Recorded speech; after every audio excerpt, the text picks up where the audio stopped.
kad kuomet jūs įeinate į namus, dabar jau jūs esate namuose, bet rytoj, pavyzdžiui, įeisite, bet reikia čia prisiminti. Jeigu neprisiminsite, išeisite iš namų ir galėsite vėl įeiti. Kuomet jūs įeinate į namus, mes paprastai negalvojame, rakinam ir įeinam.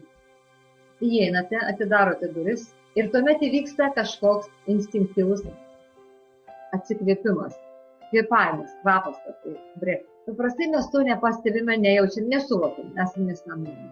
Užduotis yra ir tas bonusas, suvokit, kaip jūs atsidūstat, koks yra jūsų tas kvėpavimas, kuomet jūs įžengėte į savo namus. Jeigu namai yra harmoningi, va tai yra bonusas, ką dabar pasakysiu, pagal čia šū, pagal energiją. Jeigu namai harmoningi ir jūs derate su namais, jisai bus toksai išlaisvinantis, kad pagaliau aš namie.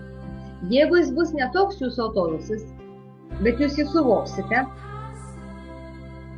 neišsigaskite, nereikia, kaip pasakyti, kur dėti mano butą, ar kur dėti man save iš to buto, priešingai ar kažką pakeisti. Kuomet jūs suvoksite tą kvėpavimą savo, jūs pajusite, ką jisai sako. Jūs tiesiog suvoksite, galbūt kažką reikia pakeisti, galbūt seniai reikia pakeisti, bet jūs nekeičiate, galbūt reikia kažką išsivalyti, išsiplauti, galbūt reikia kilimėlį pakeisti. Ta prasme, kažkokia smulkmena ar kažkokį didelį dalyką, galbūt reikia kažkokį, jūs pajusit kažką apie savo namus. Tame atodūsyje bus, net jeigu jis bus toks nemalonus, bet jūs pajausite, kas jame yra. Va taip kaip aš klausau žmonių kvėpavimą ir aš išgirstu, kas jame yra. Taip ir jūs išgirsite savo. Bet iš pradžių gali nepavykti. Jūs įeisit, o paviršau paklausyti.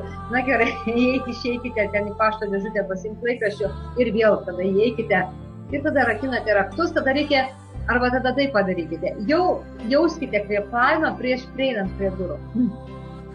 Rakinate, jauskite kvėpavimą, jauskite, kad jūs susijaudate, įsitempėte nuo to, ką jūs pajusite įėję į namus. Tada jūs paleiskite, kaip man paleisti, aš jau įsitempiau, ne? Atrakinkite ir įeikite ir kūnas sureaguos ir jūs atsidusite. Ir tai jums bus kažkokia didelė informacija.